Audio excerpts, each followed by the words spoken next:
Hey, everybody, what's going on? Yep.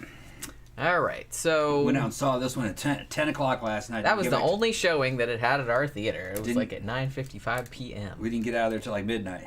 And there was only one other guy in the theater. Yeah. It was a Monday night, though. And he was tripping. Fair. He was tripping. He was like, what the fuck? What? Well, I mean, he knew that it was a Cronenberg movie. I guess he knew it was Cronenberg. Like, yeah, because I heard him say, like, a couple times, like, Cronenberg. Yeah. You know what I mean? Yeah. Because I think you said that a couple times. Yeah, so I walked out my Cronenberg.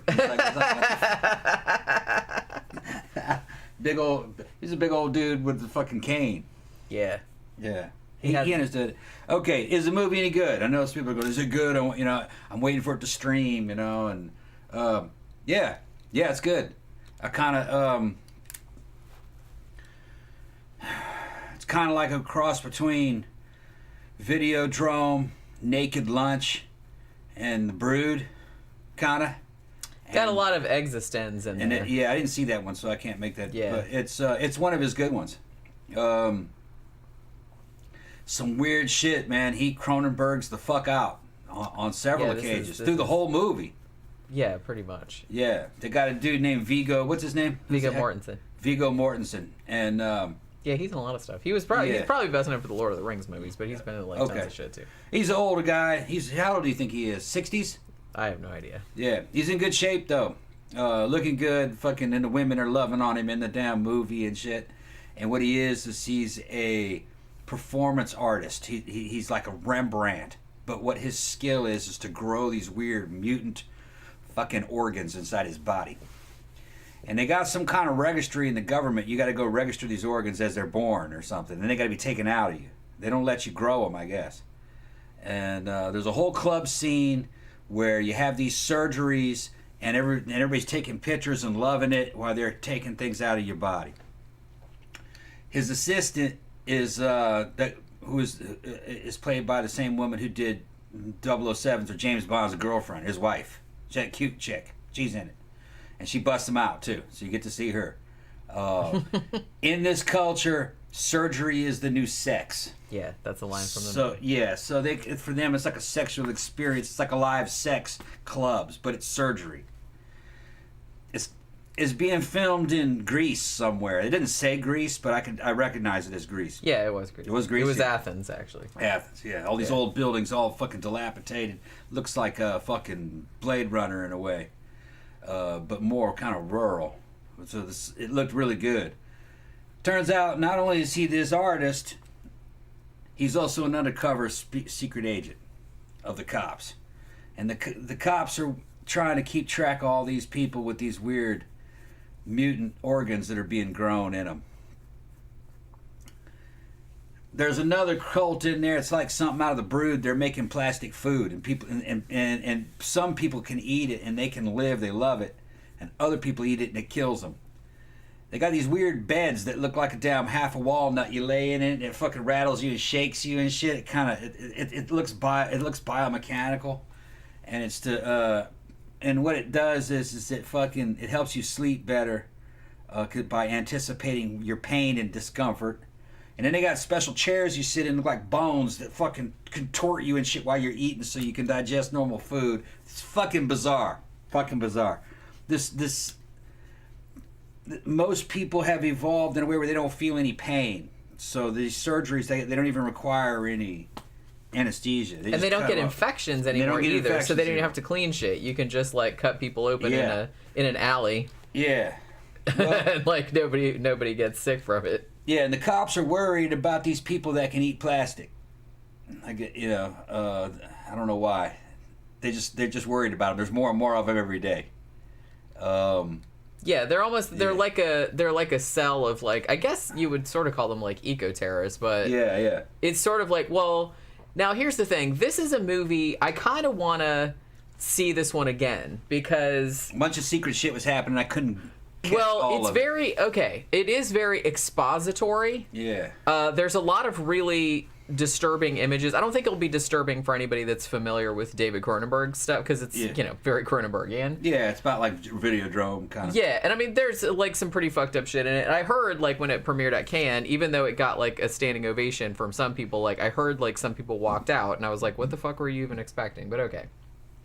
But it is like really philosophical. So there's a lot of scenes of like philosophical discussions about art and surgery and various things like that. So it's kind of like pretentious, but it's meant to be pretentious because I kind of get the feeling that it's satirical in a way. Yeah. But yeah, so there's a lot of stuff going on in this that, like I said, because my hearing is bad too, a little bit. So I'm used to having, you know, the closed captioning on, like when I'm at home, and obviously in the movie I don't have that. So a lot of times, like I think I missed like some of the dialogue. So this is one when it comes out on streaming, I'll probably watch it again so I can get all of the stuff. But I think I kind of caught what was going on. Like the guy whose kid got murdered at the beginning, he was sort of like the head of the cell. Now they had altered their bodies, right, to be able to digest plastic, or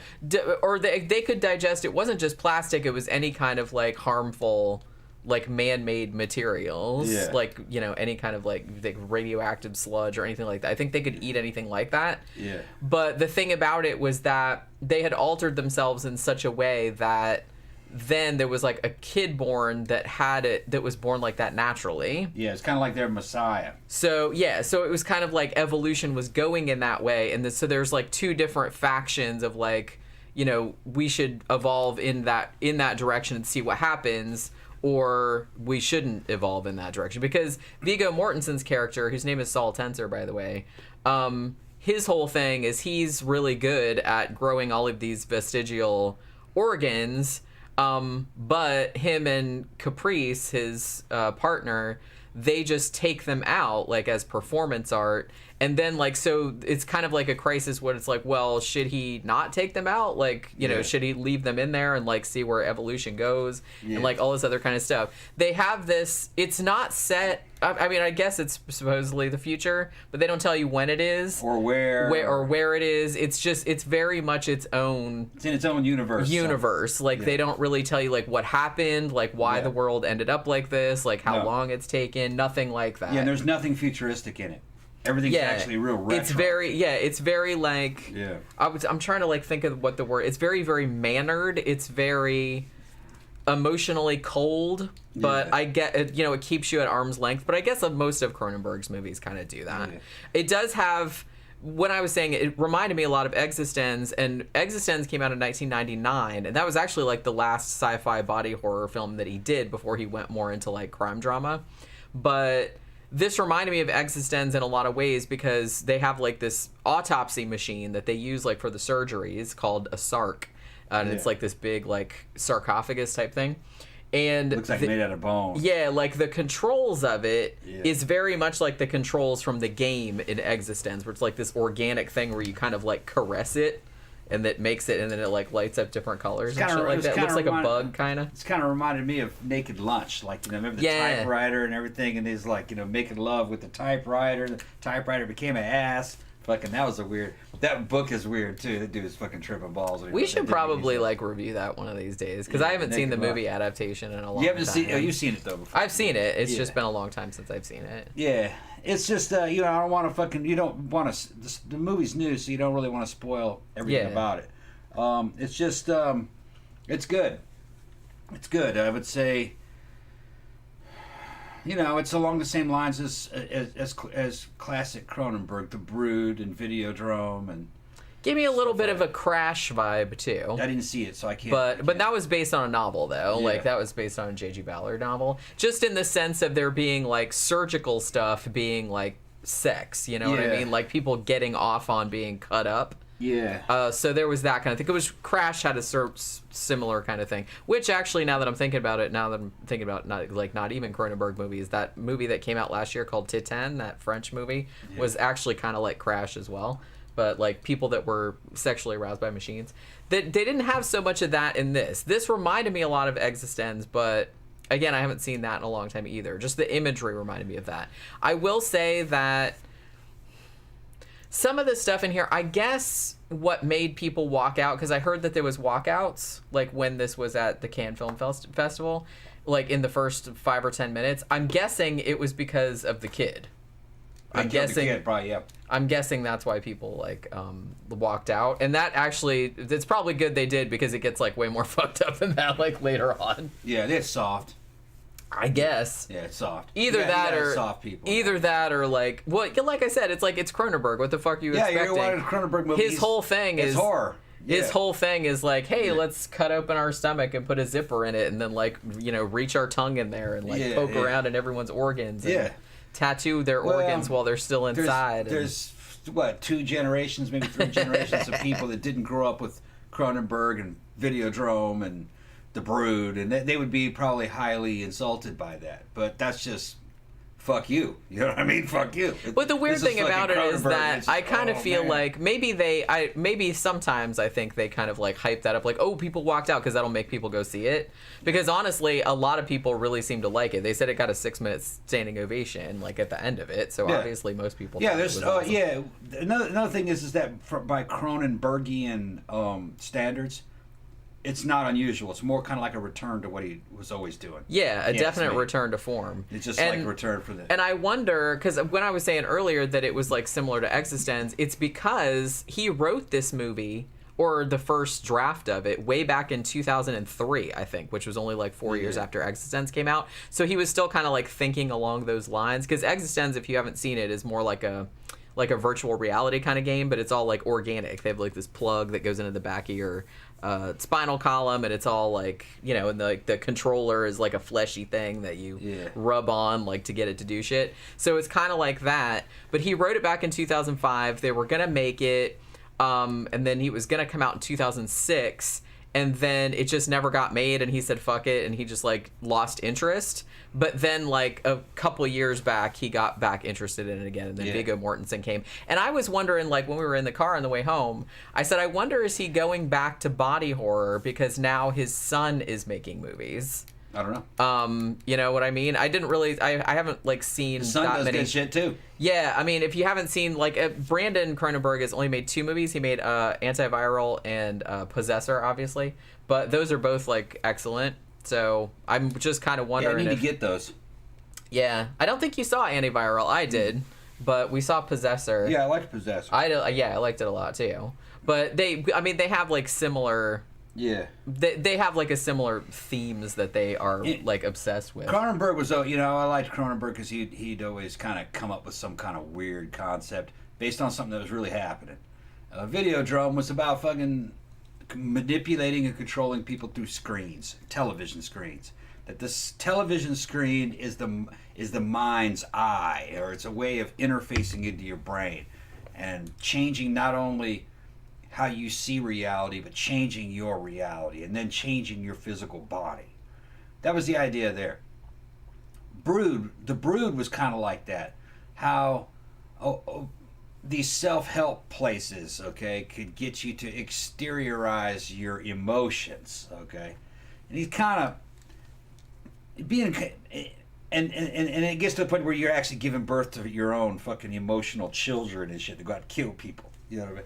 But he was always trying to find some kind of darkness in what was going on in society. Like, well, what if it's really this? Or what if let's turn it up to 11. What would that be like? That's what he was good at. With this one, I think what he's talking about definitely has the body modification going on in clubs. It definitely has to do with fucking, what do you call them? Environmentalism.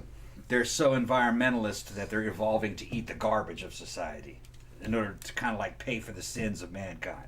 It's kind of what it's like. Gotta clean this shit up. Cleaning this shit up by eating it. Yeah. And it's just what else? Which might not be a bad idea. It wouldn't be possible. Sweetie. But I'm making a joke.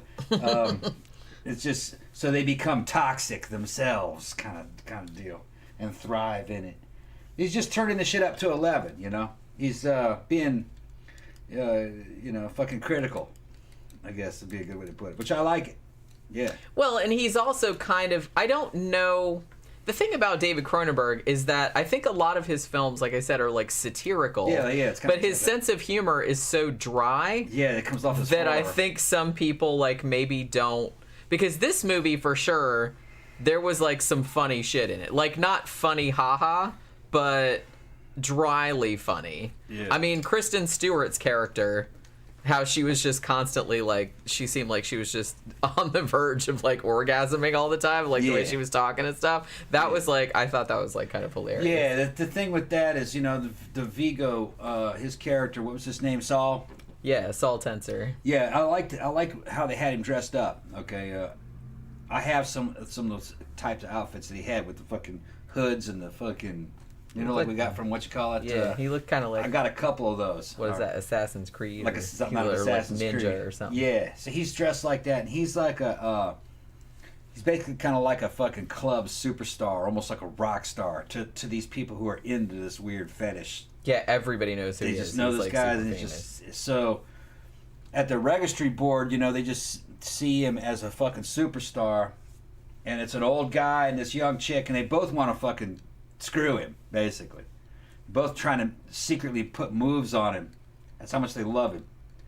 And the girl is fucking constantly just creaming in her pants talking to him. The whole yeah, basically. Yeah, she's fucking losing it. And he's trying to figure out, he's trying to be cool with it, you know what I mean? But, and what's funny is that, you know, he's got to be in his 60s. Vigo. I'd say he's in his 60s. But he's in real good shape, though. I mean, fucking, if you're going to be 60, that's what you want to look like.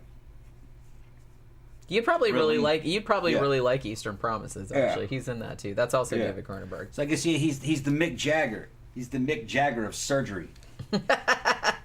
Yeah, essentially. I mean, well, the thing about it is I think they kind of get into, because I don't know if he's necessarily making fun of performance art, but he is kind of like doing a little bit of a satire on it. Yeah, I think he was. Of like body mod and stuff, because the thing about it is that, you know, in this day and age, like whenever this is supposed to be, because nobody feels any pain anymore, well, most people don't, like some people still do, but because nobody does, and nobody gets infected, so basically, you know, all of these people, like everybody's trying to be, it's almost kind of like everyone's trying to be like the latest TikTok sensation. Yeah. But the thing about it is that, I mean, even though TikTok, the internet, and anything like that in the movies, the universe does not exist. No, they just have cameras. Yeah, old-fashioned cameras. And some of them are old-fashioned, and some of them are new, like a Ring that just have like a camera on it, like that. Yeah, that's right. But then some of them are like look like they're from the '90s, like little digital cameras from the '90s, like little Sonys or whatever. So I thought that was kind of funny.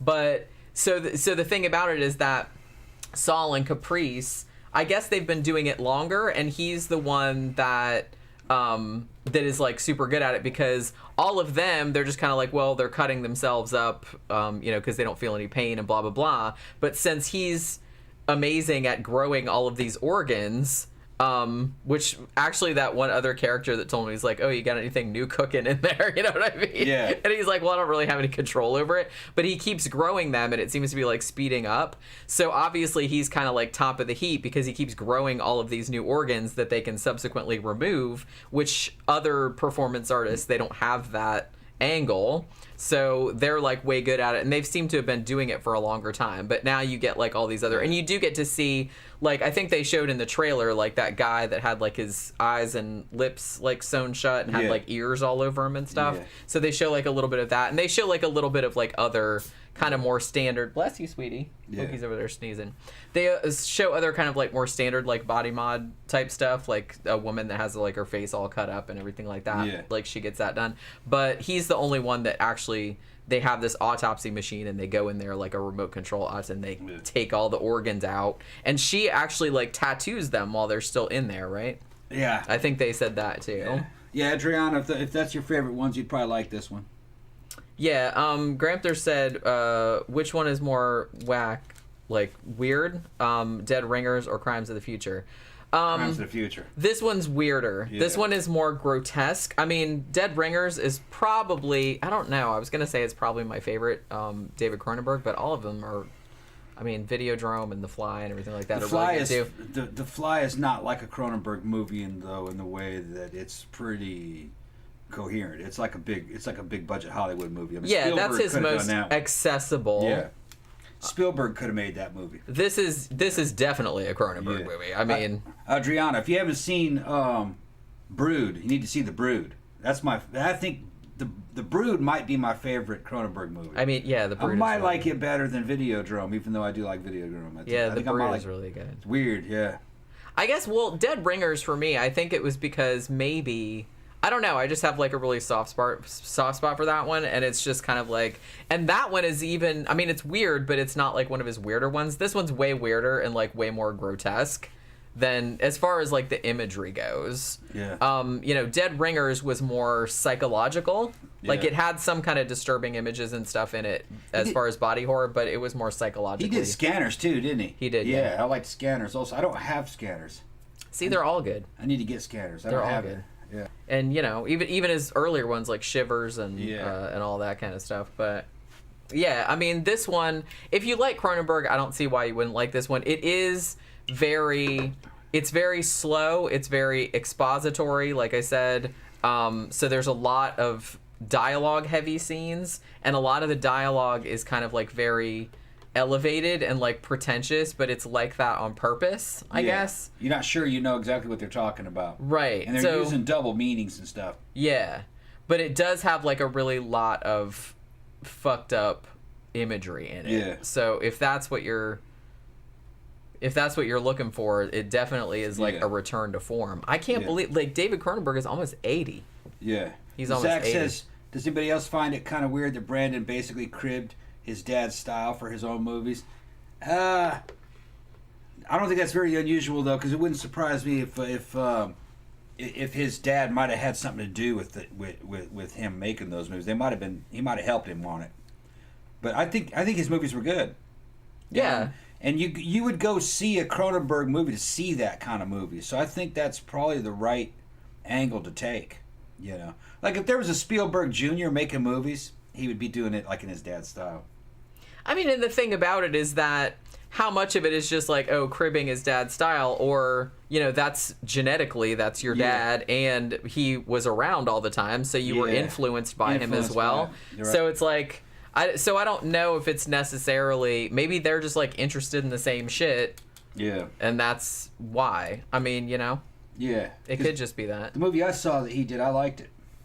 Yeah, Possessor was really good. Yeah. You'd probably like Antiviral too. And that, I saw that one actually, it might be free. I saw that one like a few months back because I did it for my, I reviewed it for my other series. But I think it was on, might have been on Tubi because I don't think I paid to watch it. But yeah, that was his first one. But yeah, this is, it's definitely like a return to form. It reminded me very much of Existenz. But the thing about it is that last time I watched Existenz, I used to really like that movie when it first came. I saw it in the theater when it came out in 1999. And then I saw it a couple times subsequently. I think I watched it again like a year or two ago. And it seemed, weirdly, it seemed like futuristic, but also seemed like really dated. It seemed like very, very late 90s computer hacker type stuff. But this is along the same lines, but it's not about a virtual reality game. It's essentially just like, and it's not supposed to be, you know what the weird thing, I had forgotten completely about this, and that's why like the title Crimes of the Future like sounded so familiar to me, was because David Cronenberg made a movie called Crimes of the Future back in 1970. It was like an hour-long movie, but it doesn't really have anything to do with this one. I think in that one, some character like mentioned something like about sex and surgery or something like that, but the movie wasn't really about that. So I don't really know why he titled it the same thing, other than just being like cheeky. That's what he is. Maybe. But yeah, I mean, if you like Cronenberg, it's definitely worth seeing. Like I said, it's kind of slow and it's kind of, but I mean, I really dug it. And I kind of want to watch it again because like I said, I think I missed like a lot of I didn't really nuances. See it as being slow. Yeah? I didn't really see it as being slow. No. It seemed normal to me. I mean, I was entertained through the whole thing. Yeah, I mean, I was too. I was too. Right. I just thought it was fun. Like, a few times, it's funny because, like I said, we were in the theater at night, and there was only one other guy in there. And so, like, a couple times when some real fucked up shit, like, happened in the movie, Tom just laughed out loud and was just like, man, Cronenberg. Yeah. It's not super disturbing though in the way I've seen much worse. It's just Cronenberg does weird shit. I mean, if you've seen any of his other movies, I don't think it's gonna like alarm you or anything. No. Because he always does shit like that. Now, if you're just like somebody that doesn't watch horror movies or hasn't seen any of his other movies, you might think it's like kind of fucked up. Right. But the only thing that I thought, I don't want to like spoil it because I think Mango just came in and said he's trying to avoid spoilers. There was one thing, it didn't shock me, but I was surprised that he went as far as he went with it. If you've seen it, you probably know what I'm talking about. But, so I was surprised. I was like, oh, well, okay, he went there. But, that was the only thing that I was just kind of, like, surprised by. But, there's a lot of... You go see it, it's good. Yeah, it's good, definitely. Yeah. I mean, it's definitely worth watching. Definitely worth watching. Mango said Cronenberg is up there with Kubrick for me. Yeah, definitely. Yeah, it's good. Yeah. It's like a Videodrome and Brood. It's kind of a return to what he normally does. It's got a little bit of everything. It's even got like shit from Dead Ringers is kind of in it. It's good. Yeah. Good. It's like what he normally does. Yeah. So, everybody go see it. And then tell us what you think about it. All right, so are we done? Yep. Okay. Yeah, like I said, we don't want to spoil too much about this one because... Can't talk any more about it. Because, it's super new. But so I guess that'll do it for this review. Now, tomorrow's Wednesday, so tomorrow's the main show. Yeah. And we're talking about the Navajo Code Talkers, or the Native American Code Talkers. They weren't all Navajo. I think like the Navajo were the best known ones. But so we're going to talk about that. So that should be an entertaining show. That won in the poll. So we'll see everybody tomorrow evening, and have a good rest of your day.